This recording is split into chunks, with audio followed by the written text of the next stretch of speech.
Hi. So this one's called Soldiers of Conformity. I swear the other day, I was the age of 20. Endless queue for some shabby club, chancing my crappy luck. The very last stage of entry. Because back then I was a child, bouncing around in a state of frenzy. But in the last decade I've evolved, so to figure out my goals, I've got to understand how this change affects me. Because back in the day I felt shackled in chains, but now if you look you'll find that cage all empty. Because life's weird, keeps throwing up ways to test me. Plus I've got an expressive side that's kind of shy, so to lure it out you just got to persuade it gently. Because the soldiers of conformity never sleep, and work to keep my self-expression at bay like age-old centuries. But they sing a dangerous song, with each note playing out a painful medley. So we remain in a standoff, both parties packing weapons that we cradle tensely.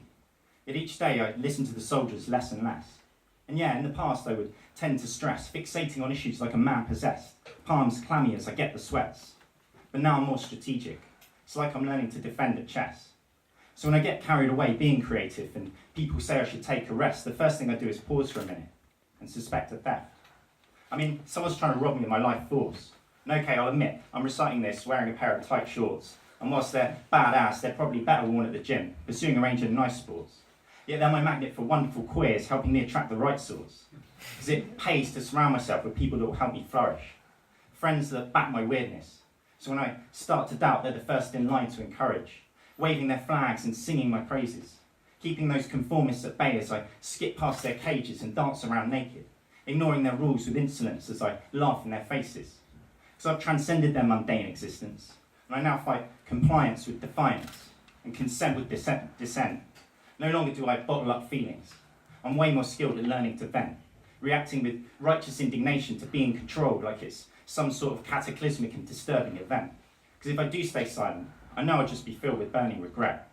So I need to be way stronger and make clear my intent to avoid these waking nightmares freaking others out when they see what I've dreamt. Because when I'm true to myself, my words are never frivolous. So when it comes to courting creativity, I'm forever chivalrous, encouraging those in my orbit to blossom and rebel and break out of their shells, in danger of being labelled heretics and colossal infidels. But I have no fear, my mind is clear, because all I'm doing is learning to excel, bucking convention with impunity and lunacy as I spiral straight to hell. But I'm okay with that. So these soldiers can go ahead and lay their traps, they won't snare me. Tunnel vision is how they were trained to act. Man, I wish I could jolt them into life with a major slap, but people need to learn to break free on their own. All I can do is show them the way and pave the track. And that's that. Cheers.